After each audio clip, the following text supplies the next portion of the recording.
3 benda yang korang kena elak bila korang nak beli barang pre-love. Yang nombor 3 ni, mesti korang ramai yang terkena. Yang pertama adalah, let's say katakanlah korang nak beli kulit-kulit exotic macam ni, make sure bag tu datang sekali dengan sijil ataupun lesen. Sebab kalau tidak, korang tak ada harga value nak jual bag tu, and korang tak boleh nak travel keluar. Itu yang pertama. So, yang kedua adalah elakkan untuk berjumpa waktu malam. Kebanyakan scammer-scammer ni dia akan cuba untuk borak dengan korang pada waktu malam, jumpa korang dekat lobby pukul 11 malam, pukul 12 malam, and korang akan cakap, okay tak apalah, ni rezeki. Jangan. Sebab bila malam, psychologically korang akan ada tendensi untuk rushing. So, bila korang nak rasa rushing tu, korang nak settlekan je, korang akan abaikan poin-poin penting untuk korang check, contoh macam date code lah, macam authenticity dan sebagainya. So nanti tiba-tiba tengok duit yang masuk dalam akaun tu pun adalah floating. Itu yang kedua. Yang ketiga ni adalah yang paling common orang selalu kena.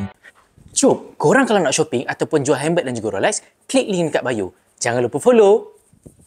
Yang ketiga adalah jangan percaya buta. Percaya buta ni adalah korang dah tengok bag tu depan-depan. Oh, okey lah ni. Okey lah, nampak dia pun macam okey, naik level saya. Bayar. Apa tu pun ambil, bayar dekat dia. Jangan. Sebab korang kena check, adakah bag yang di advertise tu sama tak dengan bag yang dibagi. Sebab kadang-kadang dalam advertise yang ditunjukkan dekat social media tu original. Semua okey, date code ada, entropy ada, itu ada, semua ini ada. Tapi bila sampai depan-depan, korang tak check. Sebab apa? Atas dasar trust. Oh yelah, takkanlah dia takkanlah nak tipu. Bro, dia boleh tipu bro. Dia boleh hire je talent, bayar RM150 untuk dijadikan orang tu kambing hitam. So jangan. Benda ni dah sangat viral, so korang jangan terkena. Make sure kalau korang nak beli something, jangan rushing, jangan buat pada waktu malam, and check satu persatu sama tak sama.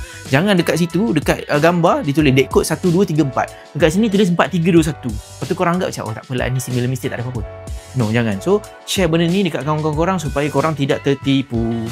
Jom shopping dan jual melalui Icon Lux. Jimat sehingga 70%, installment serendah RM5 sehari. Jual dan konsign item anda dengan kami. Cepat, DM kita sekarang.